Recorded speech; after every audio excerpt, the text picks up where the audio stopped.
பிரியமானவர்களே, இயேசு கிறிஸ்துவின் உயிர்த்தெழுந்த வல்லமுள்ள நாமத்தினாலே உங்களை யாவருக்கும் என்னுடைய அன்பின் வாழ்த்துக்கள். இந்த நாளில் எத்தனை பேர் சந்தோஷமாக இருக்கிறீங்க? உங்களுடைய துக்கமெல்லாம் சந்தோஷமாக மாறுவதாக. நீங்கள் நல்லா இருப்பீங்க அந்த இயேசுவின் நாமத்தில் நான் விசுவாசிக்கிறேன். இன்றைக்கு ஆண்டவர் நம்மோடு கூட என்ன வார்த்தை பேச அவர் அவளோடு இருக்கிறார். எதிர்பார்ப்போடு காத்திருக்கிற பிள்ளைகளுக்கு தேவன் அவர் நம்மோடு பேசுவார்.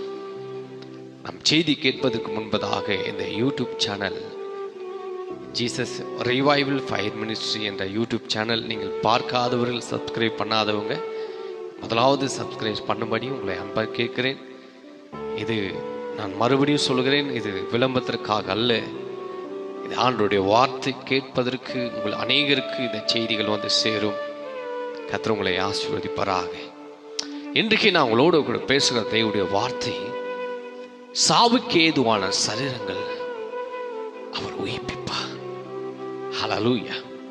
ரோமர் 8ஆம் அதிகாரம் 11வது வசனத்தை நான் வாசிக்கிறேன். அன்றியும் இயேசுவை மரித்தோரிலிருந்து எழுப்பினருடைய ஆவி உங்களில் வாசமாய் இருந்தால், கிறிஸ்துவை மரித்தோரிலிருந்து எழுப்பினவர் உங்களில் வாசமாய் இருக்கிற தம்முடைய ஆவினாலே சாவுக்கேதுவான உங்கள் சரீரங்களையும் உயிர்ப்பிப்பார்.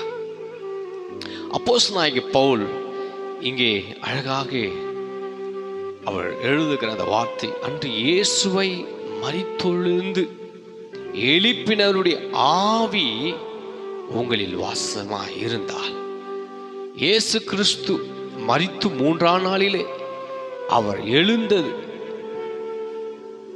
அவருடைய ஆவி உங்களில் வாசமாய் இருந்தா சாவுக்கேதுவான சரீரங்களை அவர் உயிர்ப்பிப்பார். ஆவியானவர் உங்களுக்குள்ளே இருக்கணும், ஆவியானவர் உங்களுக்குள்ளே வாசம் பண்ணணும். கிறிஸ்துடைய ஆவி உங்களுக்குள் வாசமாய் இருந்தால், நம்பர் 1, ஆவி உங்களில் வாசமாய் இருந்தா சாவுக்கேதுவான சரீரங்களை அவர் உயிர்ப்பிப்பார். ஹல்லேலூயா. ஆவியானவர் உங்களுக்குள் இல்லாம எந்த ஒரு காரியத்தை நம்ம செய்ய முடியாது. ஹல்லேலூயா. எபேசு 2ஆம் அதிகாரத்திலே 1:5 இந்த வசனம் அழகாக இன்னும் சொல்ல போனா, அக்கிரமங்களினாலும் பாவங்களினாலும் மரித்தவர்களாய் இருந்த உங்களை உயிர்ப்பித்தார். நம்ம எல்லாம் எப்படி இருந்தது தெரியுமா? பாவத்துல அக்கிரமத்துல வாழ்ந்து கொண்டிருந்த நம்மளை ஆண்டவர் உயிர்ப்பித்தார். அவர் எப்படி உயிரோடு எழுந்தாரோ, அவர் எப்படி உயிர்ப்பித்தாரோ அதே போல நம்மளையும் அவர் உயிர்ப்பித்தாராம். ஒரு அலையில சொல்லுங்களேன், ஹல்லேலூயா. அப்போ 2வது என்ன சொல்றாரு? அக்கிரமத்திலே பாவத்திலே மரித்தவர்களாய் இருந்த நம்மை இயேசு அவர் உயிர்ப்பித்தார். ஹல்லேலூயா. 5வது வசனத்துல பாருங்க, அழகா சொல்றாரு. அதுல அக்கிரமங்களில் மரித்தவர்களாய் இருந்த நம்மை கிறிஸ்துவோடு கூட உயிர்ப்பித்தார், கிருபையினாலே ரட்சிக்கப்பட்டிருக்கிறோம். ஹல்லேலூயா. இன்னைக்கு நீ நானும் அக்கிரமத்துல இருந்தோம், பாவத்துல விழுந்து கிடந்தோம். ஆண்டவர் நம்ம என்ன செஞ்சாரு? கிறிஸ்துவோடு கூட நம்மளையும் உயிர்ப்பித்தார். அவருடைய கிருபை நாளே ரட்சிக்கப்பட்டிருக்கிறோம். அப்போ 3வது, அவருடைய கிருபையினாலே நம்ம ரட்சிக்கப்பட்டிருக்கிறோம். ஒரு அலையில சொல்லுங்களேன், ஹல்லேலூயா. யாக்கோபு 2ஆம் அதிகாரத்துல 20:26 அழகா சொல்றார் பாருங்க, வீணான மனுஷனே, கிரிகள் இல்லாத விசுவாசம் செத்தது என்று நீ அறிய வேண்டுமோ? அப்போ ஒரு மனுஷனுக்குள்ள கிரியை இல்லைன்னா சாவுக்கு ஏதுவான சரீரங்களை உயிர்ப்பிக்க முடியாது.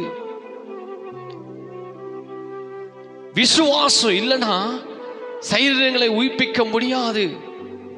ஜெபம் இல்லைன்னா எந்த ஒரு பதிலும் நாம் பெற்றுக்கொள்ள முடியாது. ஆண்டவர் சொல்லுகிறார், வீணான மனுஷனே, கிரிகள் இல்லாத விசுவாசம் செத்ததென்று நீ அறிய வேண்டுமோ? ஒரு மனுஷனுக்குள்ள கிரி இல்லைனா, விசுவாசம் இல்லைனா, அவன் செத்ததா இருக்கிறது. செத்ததா இருக்கிறோம். அல்லேலூயா. அதே போலதான் 26 சொல்றாரு, அப்படியே ஆவி இல்லாத சரீரம் செத்ததா இருக்கிறது போல கிரிகள் இல்லாத விசுவாசமும் செத்ததா இருக்கிறது. எப்போ ஆண்டவர் கிறிஸ்துவோடு கூட நம்மளையும் அவர் உயிர்ப்பித்தாரோ, அந்த ஆவி உங்களுக்குள் இருந்தால் மாத்திரமே உங்க சரீரங்களை நீ உயிர்ப்பிக்க முடியும். அப்ப ஆவி இல்லைன்னா, விசுவாசம் இல்லைன்னா எப்படி இருக்குதா? கிரியில் இல்லாத விசுவாசம் செத்ததாய் இருக்கிறது. என் அன்பு தெய்வ பிள்ளைகளே, கடைசி காலத்திலே விசுவாசம் நமக்கு முக்கியம், கிரியைகள் ரொம்ப முக்கியம். அது மாத்திரமில்ல, கிறிஸ்துவோடு கூட நம்மளை உயிர்ப்பித்த ஆவியானவருடைய வாசம் பண்ணுகிற நமக்குள்ள அது ரொம்ப முக்கியம். கிறிஸ்து நமக்குள்ள வாசம் பண்ணலைன்னா நம்ம செத்ததா இருக்கிறோம், செத்த ஒரு விசுவாசியா இருக்கிறோம். அதனால என் அன்பு தெய்வ பிள்ளைகளே, அவர் எப்படி நம்மளை உயிர்ப்பித்தாரோ அதே போல நம்மளையும் ஆவியானவர், அந்த ஆவி நம்மளுக்குள் இருக்கும் பொழுது நம்ம சாவுக்கு ஏதுவான நம்முடைய சரீரங்களை இயேசு உயிர்ப்பிக்க முடியும். அல்லேலூயா. அதனால இந்த நாளில் இந்த வார்த்தைகள் மூலமாய் நீங்கள் என்ன இந்த வார்த்தைகளை கேட்டீங்களோ, அக்கிரமத்திலிருந்து ஆண்டவரே, நான் பாவத்திலிருந்து எங்களை உயிர்ப்பித்தீர் ஆண்டவரே, அப்படி கிருவினால நான் ரட்சிக்கப்பட்டிருக்கிறேன் சொல்லி ஆண்டவர் சமூகத்திலே நம்ம ஒப்பு கொடுப்போம். ஆண்டவர் உனக்காக எனக்காகவும் கல்வாசியிலே இயேசு மரித்தார். மரித்து 3ஆம் நாளிலே இயேசு உயிரோடு நம்மளை எழுந்தார்.